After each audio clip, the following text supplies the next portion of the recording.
Hi, Nelson. Thank you so much for coming to the Mentor Talk. How's it going? Hi, Massimiliano. How are you? Very, very nice to speak with you today.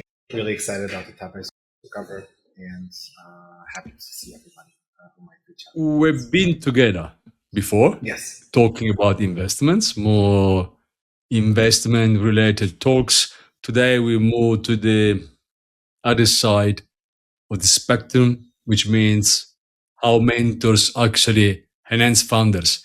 And this is something really let me thinking many times, right? So we always talk, that's based on my experience. We always talk about mentors, right? The founders must have the right mentor to go. That's right. But at the same time, you can have the wrong one, and it's not going to destroy you, but it can damage. We will talk about this. Let me start with based on experience, because you had already a massive experience, although you are not old at all. You're pretty young. I'm 38. I'm not that young. I'm 53, so yeah, that young. At 38, I think I started my third company. At 38, so it's a very good age. Uh, Let me start with skills, right? Startups at the very early stage, where mostly we talk about, are pretty much founders, skills, and team. That's who they are. There is no company, just few people working night and day. What do you think are basic experience, the skills that make founders succeeding? Very good. Okay, so let me try to make a median or an average of the great founders that I've met. I've been advising founders since 2017, so it's quite a lot here. I would say a couple of the core skills that I look for before I accept a founder that asks me to mentor him is decision making, not necessarily decision making skills, but just decision making decisions, not being trapped in the headlights between what's the best possible outcome. I want to make the perfect decision every single time ever because there's so much at stake.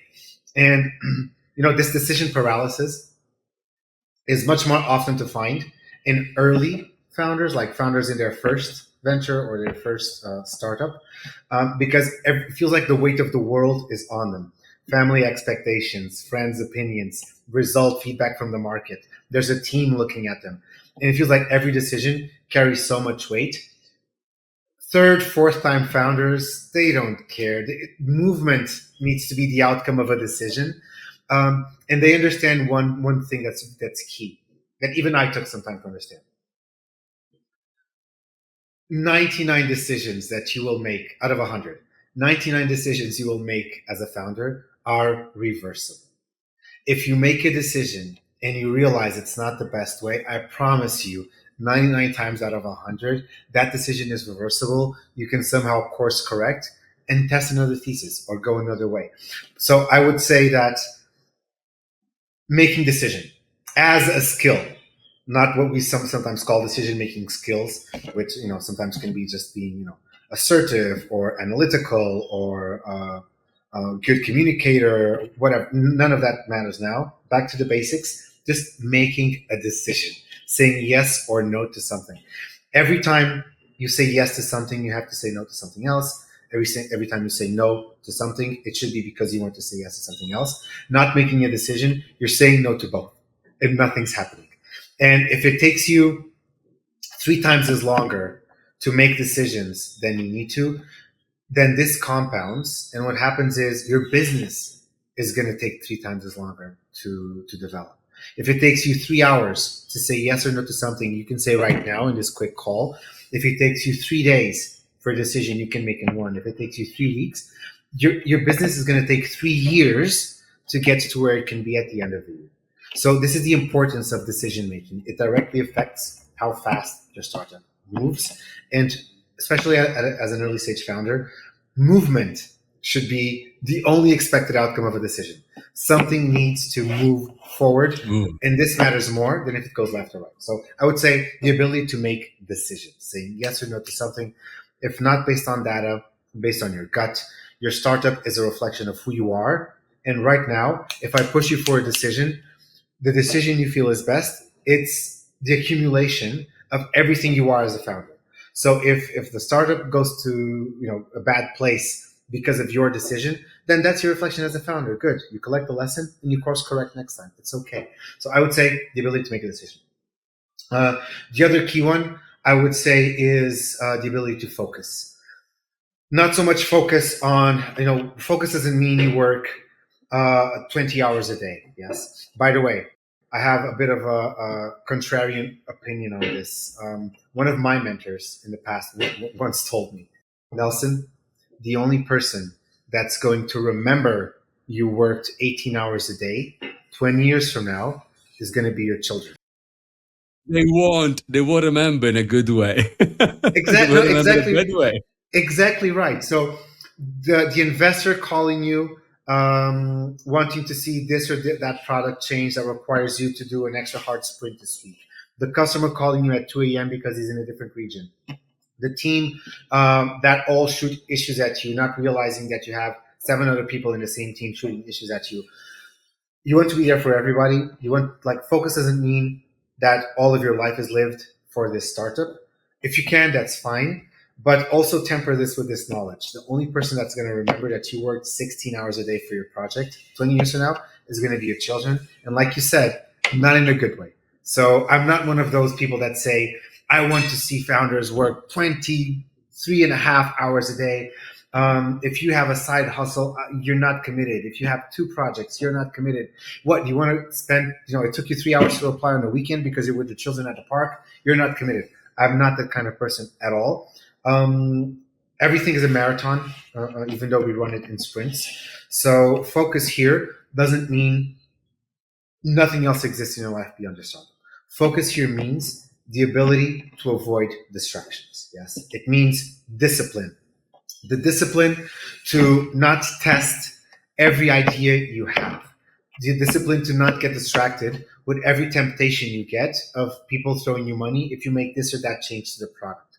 The focus to not iterate a different version of your product every time you get a little hint from the market that maybe if you change this, the reply would be better or the response from the market would be better. By focus, I mean being able to stay the course, to understanding what your goal is and doing what needs to be done to stay on that goal and avoid distractions. And the main one I see really is this one is, this takes to another thing, but I have an idea. I want to test it. So for a week, resources, money, energy, time, team go to test this idea. It doesn't work. I have another. Okay, then for the next week, we're out testing this idea.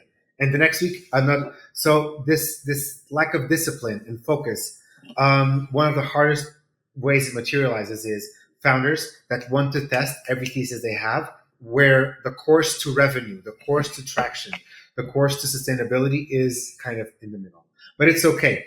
A lot of founders are much more inventors than they are managers. So it's their comfort zone to do R&D. It's their comfort zone to test ideas.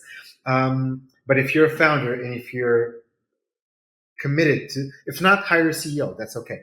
But if you're a founder and you're steering your company, you're now in manager territory. And as a manager of your business, you need to have this focus of focusing on what the business requires every time you make what decisions. So I would say these are the 2 main qualities I look for in founders, is the ability to call a shot, make a decision, and to focus and not be like a baby Labrador puppy that chases a squirrel and then a butterfly and then a leaf, So this is kind of where the 2 qualities I would say I find refreshing. I really agree. And let me give you 2 words.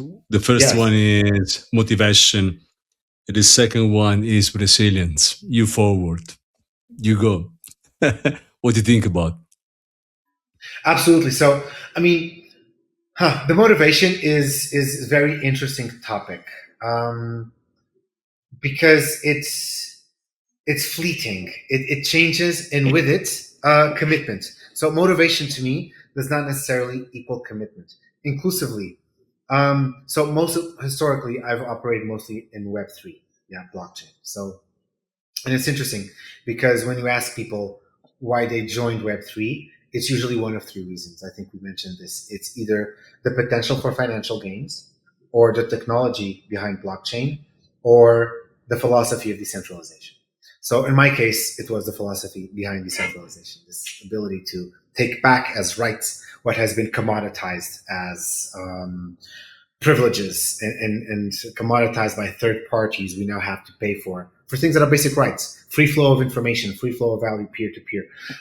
So why people joined a specific industry or a niche for their project, I think is a huge motivator. But in Web3, for example, 99 people. So I was in this podcast the other day. Also, the topic was called "Why is it so hard to build in Web3?" It's not.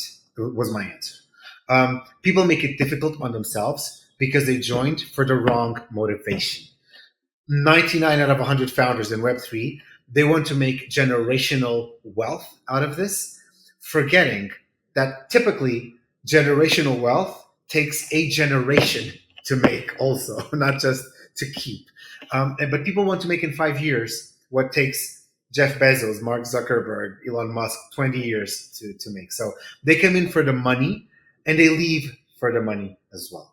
People make it harder on themselves because their motivation is in the wrong place. So I would say motivation is kind of a double-edged sword, where, especially for example in Web3, you come in for the money isn't there, you're not trying to change the world, you're not trying to solve a problem, you're just trying to do it, but your motivation is self-serving. So you're going to base your valuation based on the tech, which also often is not proprietary anyway. You're going to base the valuation of your startup on consecutive rounds of funding, and the latest guy you were able to sell to is now justifying the round at the valuation of the next guy you're going to try to sell to. And where's the solution? Where's the traction? Where's the problem you're trying to solve? So this is why also it's so often to find that founders often pivot, but chasing what's the latest hype and what can bring them a quick buck more easily, and not so much what actually solves a problem. Before we move to resilience, Yes. because that's a topic I've been covering with several people, pretty much knowledge. And we all convey that motivation without discipline, it does work. I mean, because you can't be motivated every day. Exactly right. The discipline comes in the days where everything is terrible, when nobody's picking up your calls anymore because you've burned all of your bridges, and people are Correct. expecting you either for intros, either for money, and you've burned all those bridges because you've made your relationships transactional and nobody else is picking up the phone. Motivation comes when your team looks to you for decision making, and they don't care that you're tired, that you're not motivated, that you have personal issues going on in your life. They're still coming up to you for solutions because that's what you signed up for. You could have taken up a 9 to 5 job and you could have gone to somebody else to solve your problems, but you wanted to be a founder, didn't you? So now you have to step up, and now you have to be the person that others look to for solutions of their problems. And you just have to own up. When you're sick, when you had a terrible breakup, when when you've burned through all of your network in Dubai and your expensive girlfriend left you because you got $15,000 left in whatever the latest round of funding was, and you thought she loved you. Nobody cares about any of that, and you don't want to get up. That's when the discipline comes in. Yeah, discipline is, to me, also at a very personal level, it's not so much about loving what you do, it's about loving the punishment. It's about seeing the value in the fact that it's hard. So I started doing, for example, cold plunges like 5 years ago. Temperature of the water is like 3 degrees. It's terrible. I don't like the experience. I love that I hate it. And there's a difference. It's I wake up at 4:30 in the morning every day, not because I read some book, but because I work with European schedules and I live in Latin America. So I have maybe 40 minutes before I have to get to work, and I go out and I'm running because it's the only time of the day. It doesn't matter if it's raining in Central America. When it rains, it rains. It doesn't matter if it's raining. I don't like the experience. I ask myself every time, why am I doing this? But when I come back and after I shower, I feel so good, and I ask myself, how come I didn't want to do it? Of course I want to. So it's about loving the punishment, understanding you're never going to like what it feels like. You're going to like what it does for you. So that's when the discipline comes in. It's when the motivation drops. It's like yin and yang, you know. The discipline comes in and saves the day until you have a better day next for it. But you need the discipline. That's the hard part. The discipline is Yeah. what shows you proof so that you will wake up motivated the next day because you see that you've done something that you feel happy and you feel glad about, and that's what's going to help you wake up in the next morning in a better disposition. So 100% I agree. Motivation, discipline kind of go yin and yang with each other. You I know, love that pair as well. Yes. they are complementary. Uh, I believe resilience in any way in an early stage is probably what mattered the most because it's, as you said, ups and downs are too much, simply too much, and it's very difficult to handle all of them. Uh, how do you think can founders not only resilience, how founders can improve those skills? Because I mean, many times you don't have them. Yes. Um, they short answer. They shouldn't. Not everybody is, and I'm not trying to gatekeep here, but I'm also not the kind of person that says everybody has potential. You know, like everybody can be a founder. You know, follow your dreams. I'm not Absolutely sure. not. I'm not uh, sure. often, your dreams don't match what you can do in life. So I would say, like with any skill, it pays off more for you to find what your skills are and find something to do that you're great at and become excellent, so good that you're an outlier in those particular skills, than to try to average out the things that you're not so good at. Yes, you can spend your whole life work, and this is something I tell my mentees as well. Don't try to improve what you're bad at. You're just going to become average, and at the end of the day, nobody buys average. Find what you're excellent at and hone that, like sharpen that so much you're an outlier in the market. And for the particular set of skills that it takes to be a founder, not everybody has them. Not everybody has great tolerance to frustration. Not everybody has resilience. Not everybody has the ability to self motivate. Not everybody has focus. And it's okay. And if you don't, I'm sorry if you want the life, but maybe being a founder or being a leader, or it's not for you. You can be something else and be famous, great at it. Maybe just not a leader, so or a founder. So first thing I would say, find out honestly, assess yourself if the qualities you find are necessary to be a founder, if you have them already above average. And if not, then maybe being a founder isn't for you. And I promise you, you're going to end up a huge portion of your life frustrating yourself and those around you. You're not going to get where you hoped to be because you're comparing yourself to these people you see on TV or you see on podcasts or you see as showcases. But guess what? They're different people. They have a different set of qualities than you have. They probably could not do what you can do in a different lane. But don't try to get to the end result that they have because they're different people. It's like this idea of trying to measure a fish and a monkey by their ability to climb a tree. You know, it's so find your own lane. So honestly, short answer, I don't think founders should focus so much in improving the qualities needed to be a founder. They should better focus and be honest about whether they have them or not. And if they find that they have them above average, then you work on them so you become excellent at it. But if you find that I need to work on this in order to be at founder level, go and do something else. It's okay. It's fine. Uh, Probably, yeah. There are people say you must work on your weakness and not your strength. There is the opposite philosophy like yours, where actually improve what you're good and be excellent Yes. in I exactly to stand out. yeah. I disagree. Life's too short to work on your flaws. I mean, unless it's.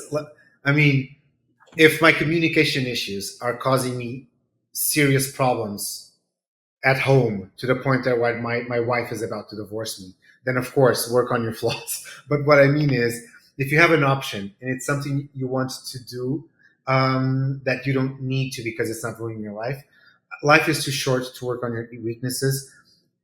If you're focused on outcomes, my recommendation is, and I will die on this hill, find out what you're good at and become excellent at that. This is typically my recommendation. I mean, you work with so many. That's a very long story of mentoring, advising, investing, and let me. Well, we define first-time founders, second time, third time, fourth-time founders, right? What do you see the main difference between those guys? Of course, the experience, but not everyone actually leverage experience. I see so many people doing the same mistakes again and again and again. So where do you see the second time, third time funders be better, or if or first time? Yes. Side note: I'm on my free time, whatever free time I have. I'm into to philosophy, and I've recently been reading a little bit about existentialism and absurdism, nihilism, and so on and so forth. Um, what I think, so I'm a little bit contaminated by this mindset over the past couple of years. But what I would say is the main difference between third and fourth time founders and first time founders, and an advantage they have, the experienced guys versus the other ones. It's not the network. It's not the funds they can invest. It's the mindset of understanding nothing matters, so everything is possible. What I mean by this is third and fourth time founders second guess themselves a lot less because they understand a couple of things we've mentioned here already. They understand decisions are reversible and you can make mistakes. What it matters is to recover from them. So they're not paralyzed by decision making. They make decisions quick, and at the end of the day, things move much faster rather than with first time founders. Also, whether you fail on your previous ventures or you've succeeded, this understanding that you don't have to do it alone. You're not alone in this world, so you don't have to go at it alone. There's nothing to prove in failing by yourself. So to relying on others, to shamelessly involving others into what they do, to bring up people that they know from their network to contribute as well, to not hide the product that they have like it's a top secret that somebody's going to steal your idea. First time founders are jealous, almost very protective of their idea, like somebody's going to steal it. Fourth time founders, they understand the sheer amount of work it takes to get to where you are today with where you brought your product. Nobody's going to be able to do it or want to do it if they know how much work it is. So fourth time founders understand your idea is how much work you've put into it today. It's not the concept. Yes, your idea. No, nobody can do today the 3 years you've put into bringing this idea to where it is right now. So this is another difference. Third-time founders will put their idea out. They'll almost open source their idea as long as they keep moving forward. First-time founders, they're very protective about what to share, the business model, the data, the contacts, everything. Later stage founders are much more open. They will give you network for free. They will give you contacts, intros to fundraising for free. They will brainstorm for free. They will consult with you for free as well because they understand you don't exist alone in this world, so you don't have to go at it as if you were alone. So this is the second thing. And the third thing I would say also has to do with the pressure that they feel. It's like when I don't have any kids, but I hear that the pressure between raising your first child and raising your third one is completely different. Like the third one, almost, throw them out into the woods, they'll come back fine. So the pressure is not there as much. Again, the pressure they feel is much, much less because they've been involved in other things. And they know, one, either their successes from the past don't hurt, like their ego doesn't get crushed if this one fails. But also, if other projects they've had failed, they know there's a high rate of survivability from that. The world doesn't end because your project failed. So I would say these three examples all come together to this idea of nothing matters, so anything is possible. The pressure is much less. You involve other people more, and you understand that what's at stake is really keep things going forward rather than trying to make the right move every single time, which at the end of the day means you do things a lot less and you do them a lot slower. So this openness. I don't see fourth-time founders being more secretive, more protective, more selfish with contacts, and feeling more pressure about the weight of what they're bringing to the world. All of these four negative traits I see in first-time founders, and fourth-time founders, they just live a lot more freely because they understand nothing is as important as it feels like when you're building something for the first time. There is a massive difference, as we say, ideas are cheap, execution is what matters. And the third, fourth time founder, they really know, even the second time, they really know execution is everything. Ideas, 100%. You can have, as you said before, you can have millions of ideas. There is no way you can follow all of them, and there is no way you can execute all of them. But so let me move to the common mistakes, because I've done so many in my life. When I did my first, second startup, so it's been a disaster in terms of the number of mistakes I made. Would you see the common mistakes that founders do mostly?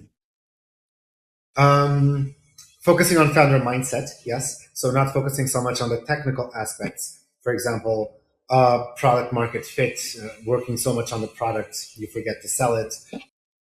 Focusing so much on selling your vision, you forget to build a product. Or maybe mistakes around the mismanagement of shares or equity that you distribute amongst the people trying to help you. Let's leave that to the side because it's more case by case. On founder mindset, which I think helps the most people when they hear it. One, I would go back to this idea of focusing too much on the solution you came up with for a problem and not focusing on solving the actual problem. A lot of people become founders because they had an idea. But if the idea doesn't work, they don't know what else to do. So they try to hold on to that idea because it's their own salvation, rather than trying to save the world from the problem. If you focus on the problem, you're happy to continue to iterate solution after solution after solution until you actually solve it. So this means you listen to the market a lot more, you listen to the feedback, and you're not trying to fit a triangle-shaped solution into a problem-shaped square. So expanding your possibilities beyond the idea you had, the original idea you had, I think is a super important skill that a lot of first-time founders lack. The other one would be, I would relate it to ego. I would say either because you want to be seen as taking this project to success by yourself, or because you're ashamed or embarrassed of asking for help, or you don't know how to, or you don't know where to start. But I would also say is going at it by yourself, as if you existed alone in this world. You're not. Especially at early, like if you know nothing about startups, the lady that sells oranges by the side of the street has a lesson to teach you because she's been running a business for 20 years selling those oranges. You have not, yeah. So expanding beyond your own person to ask for help is also a super important skill that I see a lot of founders making the mistake of not like, it's like people want to build in stealth for some reason, without the world knowing. Deep inside, I know why it is. It's because everybody's afraid to be seen failing. And the more people you involve around you, the more people you tell you're building this, the more visibility you're perceiving if you fail. But that's not a flaw of perception. That's a flaw of self-belief. That's because the percentage of possibility of you failing in your mind is so big that you are planning for failure. You're not planning for success. You're not planning for the more people I involve, the more people will see me succeed. If you're ashamed of bringing other people into your circle to see you build, that means at least 51%, not 49, 51% of the probabilities in your mind, if this was polymarket, are that you're going to fail. So you're planning for failure. So I would say this is another mistake also around like tight founder mindset. And the other one would be, we already touched on it, the inability to make decisions, wanting to make every decision the perfect one, like the weight of the world is on your shoulders and on every single decision.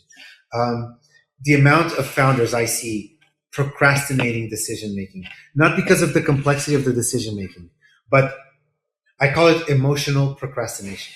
So you're procrastinating the decision, not because of the complexity, but because of how the decision makes you feel.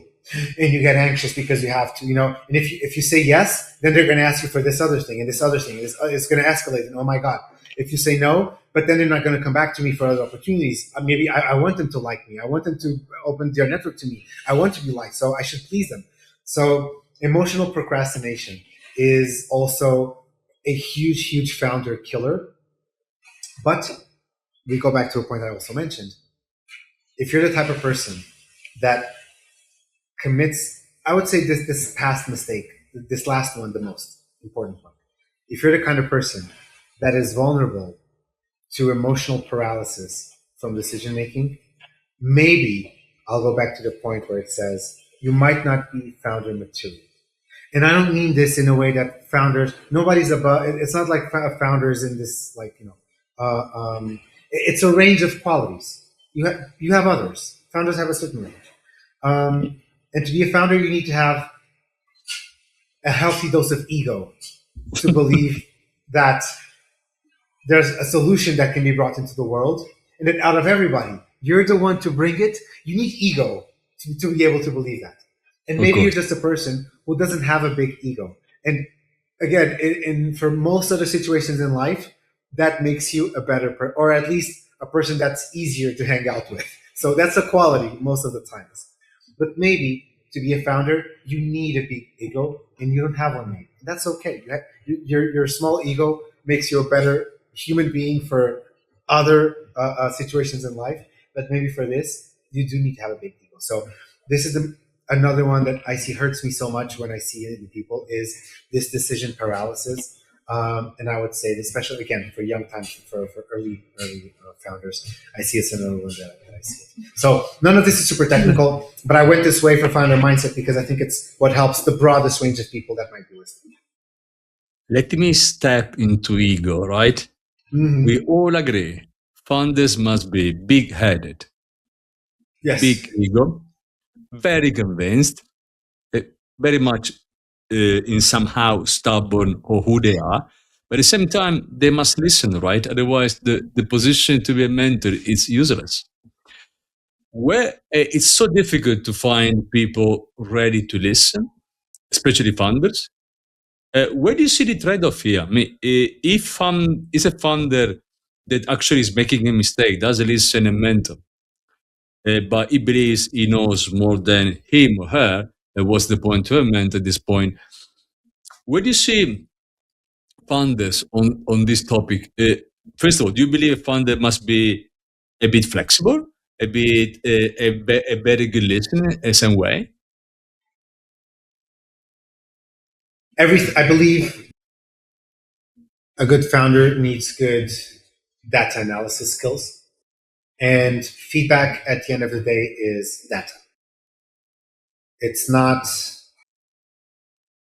to be automatically converted into action, but it's data, and you should be willing to listen to that. That's good reasoning. If at the end of the day you listen to the data and you go and do whatever you want to do anyway, I respect that as well. Startups and even companies should not be a democracy. Not everybody has the right to the same opinion in a startup, in a company. Well, especially because not everybody has the same stakes in the company. Some people are just collecting a salary, and others actually give up a salary, so others can have the salary. But I would say founders should have good analytical skills and social listening, market listening skills, hard crunching numbers skills as well. Even if you don't, AI does this for you. all the time now. So there's tools that didn't exist a year ago. So, but this doesn't mean automatic conversion to action. Yes. So I would say intelligence is knowing to listen. Wisdom is knowing when to convert what you listen into action. Yes. And in this sense, they should be wise. Whatever decision they make should sit well with themselves. Because at the end of the day, it's their project, it's their company to succeed or fail. If it goes to hell, then what kind of founder are you to say, oh, it went to hell because of what they told me to do? But if it succeeds, then it's everybody's credit, and that's okay. That's the part that people with big ego sometimes have issues with. If you succeed, it's everybody's credit. If you fail, it's on you and nobody else. So this usually people with big ego tend not to like so much. They tend to look around for who told me to do this, or who submitted this data. But I would say founders should listen 100%. But at the end of the day, if it's a toss-up, follow your gut. Never, if it's a toss-up, never do things because the rest of the world is telling you to do this, so that many people can't be wrong. That many people aren't managing your company. If your company succeeds or fails, nobody's going to look to all of these people advising you. An advisor or an investor can have 40 startups that they advised or touched on that can fail. The one name that people remember is the founder or the CEO. Yeah, that's it. So their stakes aren't as high. Okay. At the end of the day, your startup should be a reflection of you because it's your name. So with decision making comes accountability. So as long as you're able to be accountable for the decision, by all means, make every single time the decision that you sit well with. Ignore what everybody else is saying because it should be a reflection of you, your project. But understand, with that comes the accountability. So yeah, I think at the end of the day, it should be the founder's way forward, and it should be the founder to be accountable for it. So at the end of the day, if you're happy with that, then it should be your way or the highway. And startups should not be a democracy in any way. Oh, of course not. Of course not. I mean, if as a founder myself, right? Let's say I'm setting my own startup. When should I actually think to have a mentor, and what exactly is the role of a mentor? Very good. I would say you should get a mentor. I was going to say you should get a mentor before you start. Find out what it's like. So this is my advice on paper. Find out what it's like. Find out if it's a type of life you want. Find out if you have the resources to commit to it as well. This is my sensible advice. But then the chaotician in me, the guy who likes chaos, also understands that in 99% of the cases, if a founder knew the amount of work, struggle, challenges, depressions, anxiety that was coming from starting their startup, they wouldn't have done so in the first place. And the world would be deprived from some of the best things we have around us. So at the end of the day, right? So at the end of the day, I would still stand. So you should get a mentor before you start a startup. Not with a sense of seeing if this is for me, but with a sense of understanding how I can do it better. One important key notion for me: a mentor is not a marriage. Even marriages last a year sometimes. But a mentor is not for life. The point is to have several mentors through different stages of your life. And it's okay that somebody can take you through the hand for the first year, then you grab somebody else's hand through the next 2 years, and so on and so forth. Yes. So for different stages of your startup building, you can have different mentors, multiple mentors. And that's okay. It should be people that are happy to support you. It's okay to share your success with them as well, through visibility, through some stakes, whatever you feel, compensating them for their time. That's also fair. But from the earliest stage, you should have a mentor, and your mentor should be adequate to the stage of life. Yes. Also, important notion here. A mentor is not a friend. It's a transactional relationship. There should be a value exchange there. You should also bring something to your mentor as much as your mentor brings to you. So also find out how throughout your journey. And sometimes reputation is good enough, a shout out, a mention to this person who helped me through this stage. And I raised 3 mil thanks to the support of this person who followed me. So think of how to bring value to your mentor as well. But this is the point. All throughout your journey, you should have mentors, and everybody has something to teach you. So don't look at a mentor like a relationship for the rest of your life. You can have several for the stage of your life that you're at. I'm happy to, when I find I've exhausted my line of support, to say, hey, you're now going into territory where I could go with you. We can find out together. But I'm not the one to say I know more than you, but I can bring you 3 people. You can come and pick one. I'm happy to do that, however, when it comes to my own mentorship of others. So honest mentors will do the same, I think.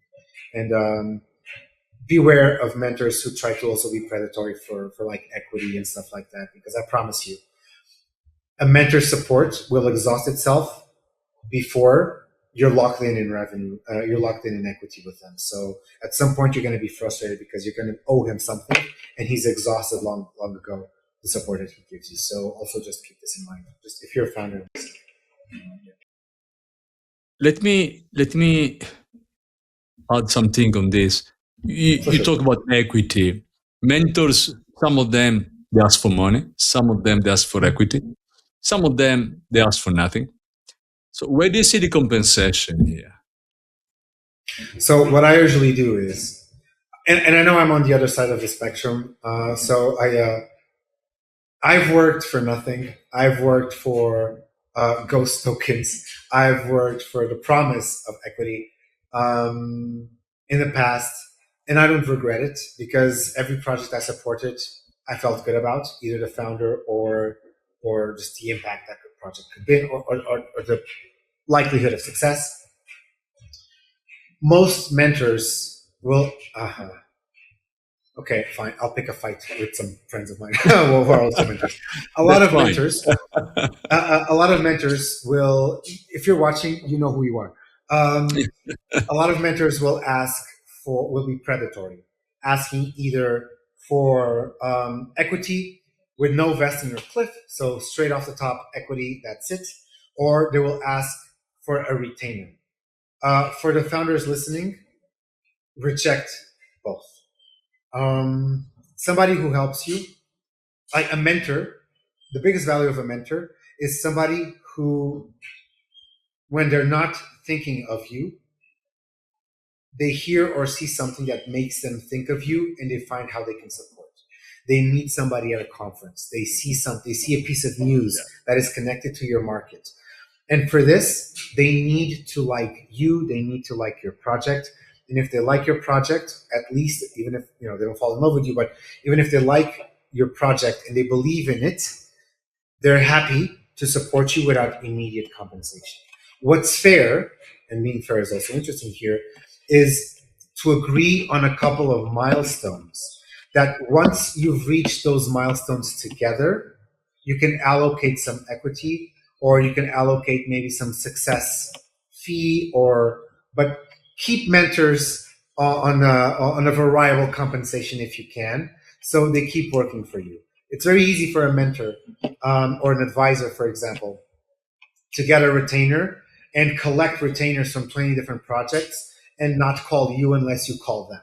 So if a mentor or an advisor asks you for a retainer, that's a red flag.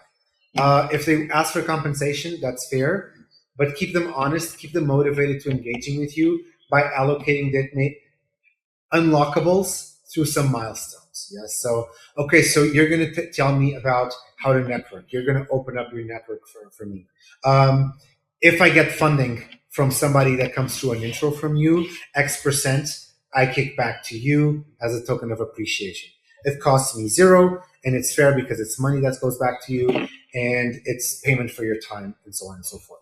If you're mentoring me about product market fit and you're an amazing product owner at this super huge company, once I get in X amount of profit, not revenue, profit, then for X amount of time, Y percentage of that profit is yours as profit distribution, and that is easily lockable in a contract as well. It's easily verifiable. If it's a non-chain product, even more. So figure out ways where they get compensated for actual value as well. Because trust me, there's a lot of people out there that found out being a mentor is one of the easiest gigs out there. You just collect mentees. If they don't call you, you don't call them, and you collect retainers, and that's it. So avoid those people. That's a red flag. But definitely having a mentor is important. I look at mentorship like acceleration. It's learning more and accomplishing more in a smaller amount of time. Yes. You have somebody who's been in this for 20 years. You can learn from 20 years of experience in 6 months of mentorship meetings. So it's compression of time. So this is a benefit no matter what stage you're at, for sure, but be very selective about the mentors you mentor. There is one thing that many founders go through is burnout. Mm-hmm. Do you think a mentor should be also a counselor, helping you don't burn out in somehow? Yes. Preemptively. Also, let's have respect for the mentor's time and not call them while we're having an anxiety attack in the middle of the night. We can if you have that kind of relationship. But ask your mentor how to avoid burnout rather than relying on your mentor once burnout has installed. Yeah, so there's a difference. One of them is preventive maintenance, which is let's tune the machine and let's change the oil in the machine and let's change the parts at the right schedule so the machine doesn't break. And then it's curative maintenance, which is let's just pump the machine, and when it breaks, we'll open it and see what we have to fix. So I would say rely on your mentor to understand how to avoid burnout, not to do damage control once the burnout is installed. And so there's a very huge difference to say, okay, I have these 3 product lines. I have another idea I want to do R&D on. I need to hire 3 people this quarter, and I need to fundraise because I have 6 more months in my well, if you're starting to raise when you got 6 months in a runway, you're already too late. But you understand, it's one thing to say, I have all of this in my roadmap. Help me manage this. So for the next 6 months, they don't become bottom heavy. And months 5 and month 6, I come crashing down. So help me distribute all of this throughout a sensible, critical path.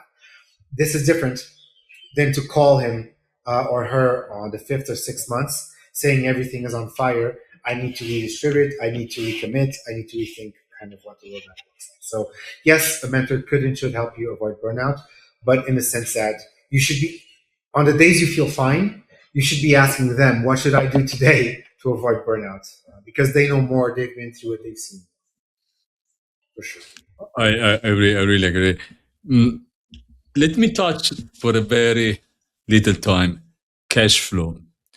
As a mentor, as an advisor, as an investor yourself, founders many times are very strong in product, right? They are very focused on the product. They give the life for the product, and they have a little eye on cash flow or runaway. And we all know that startups die on cash flow. They simply die on the morning they don't have any more in the account to pay employees, the basics. What can be your advice to them in this? I mean, you said already, don't fundraise 6 months from staying without any money because it takes a while to raise money. It takes a while. The easiest hack to do this is actually a mindset. It didn't exist I don't know, when did I start? 2017. People didn't. It became popular. I think over the past 3 years. I mean, as a thesis, it was always there's books that are 20 years old that mention this approach, but mainstream, I think it's gotten more popular over the past few years, which is just always be raising. If you're always raising, you're always preparing for a cushion, and your runway is always relative to the next round. So this is the easiest hack. If you don't have somebody, if you don't have an advisor, for example, who is happy to raise for you, or who is on your C-level, or who is a co-founder that can do this with you, the easiest way is to just always be raising. And at least when that runway starts turning short, you're already in the market. Your pitch deck is constantly updated on a weekly basis because you have some pitches like on a weekly basis as well. You have warm leads you can always revert back to that you've spoken with for the past 6 months. So it reduces the amount of cold outreach you have to make because virtually every lead is still warm. And we mentioned this also on the investor talk. If you're listening, you want to go check out that talk, that the best source for raising is warm leads. Cold outreach works virtually 0% of the times. So by constantly raising, it's not that you're constantly getting checks. It's that you're constantly doing repetitions of exercises that you need to have in place when it's time to actually collect the cash. So constantly raising, I think or always raising is, I would say, what the easiest hack is for this. If not, get an advisor slash investor relations who's happy to work for a success fee, who understands how maybe they work for another or fund or accelerator or maybe venture. Maybe they know how cash flow works, because you will have surprises, I guarantee you. And then that's high risk and very low leverage. But find an advisor that understands unit economics, that understands startup economics, and that also has a great investor network. Agree a success fee with them, and let them understand exactly when to trigger fundraising processes too, admitting you're happy to share a percentage of that for the rest. But I would recommend, what works for most people is this kind of approach of just always be raising, always be having calls, always be outreaching. It forces you to flex a muscle of having a bunch of mechanics always in place, and at the end of the day also makes you a more competent founder, specifically in terms of answering tough questions about your runway, about your business model, about your projections, having pitch decks always updated, having warm leads that you've spoken to so recently that they still remember your name or they remember your conversation. So as a hack, as an easy hack, if you don't want to offboard this responsibility to somebody else, I would say just always be raising. You'll flex a muscle that you will need when you hopefully lead a Series A round or a Series B round in the future. We covered so much, Nelson. Thanks to your knowledge and experience. Let me close with one last advice. Who can roughly get all those founders together? What would you like to tell them to close? So the biggest piece of advice that I can give, and this is the last callback, so last opportunity for those listening to go to the investor conversation. My biggest, most important advice I gave at the end of the investor conversation. My second biggest important piece of advice for founder, I will share here, and it has to do with something we already touched. It's not the end of the world. The world, I mean, I promise you, the world before and after your decisions looks exactly the same. Live life and live your approach to being a founder, having fun. And I know this sounds very airy-fairy, but have fun with your startup. Have fun with what you're doing. It should be a passion project. You should be passionate about it. If it's more stress than anything else, then you're probably in it for the wrong reasons. And those reasons are often financial. And I don't need to remind you what the statistics look like, how an absurd amount of startups fail to get to even Series A round, where the first interesting exit can happen. If you're in it for that outcome, for the exit, the statistics are against you. And the chances are you're committing to a life of sacrifice and pain and hardship for an outcome that I won't question because it's your own, it's your motivation, but likely isn't there. If you're able to have fun and to be passionate about what you're trying to build and the problem you're trying to solve, then 100% keep building and ignore the signals. Pardon my French. A bear market. Who cares? Keep building. If you really want to make it, ignore the markets, ignore the fluctuations, ignore what the economics look like in terms of your outcome. Keep building, succeed. Another thing founders will tell you after 4 exits is you only lose when you stop trying, not when you trip and hit the floor. So keep building. If you're in love with what you're trying to build, go on ahead. I will mention this again. I have the utmost of admiration for founders. I love working with founders. To be a founder is to be almost godlike in terms of being able to bring something from the realm of ideas into the material world we inhabit. This is a godlike power. You have it. You're a founder. You're something that is rare and that most people are afraid of becoming. So the hard part is done.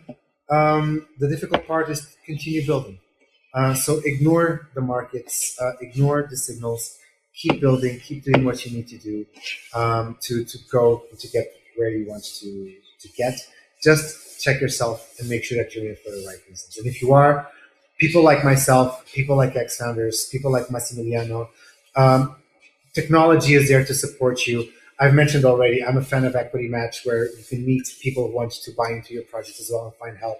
You don't need to go at it as if you were alone. So there's platforms and there's people out there for you as well. Keep going at it, but don't feel like the weight of the world is on your every decision. I promise you, by your 3rd or 4th startup, you'll remember this conversation and you will realize you did not need to stress so much about the decision you stress about today, because the world keeps moving in circles. So I guess that's kind of my recommendation to founders. Take yourselves less seriously. Take the mission seriously. And enjoy the journey, not the destination. 100%. Absolutely. Like so many things in life. Once you get there, it's over. The joy is, yes. Over. It's too far. People will compliment how good you were in the journey, not that you got there fast. Like so many things in life. Indeed. All happens during the journey. Thank you so much, Nelson. Thank you so much for coming to the Mentor Talk. Thank you. Massimiliano, you're a star. I appreciate what you're doing so much. I'm honored that you would have Thank me. you. And I'm very glad to have the opportunity to speak to your community. Thank you so much. My pleasure.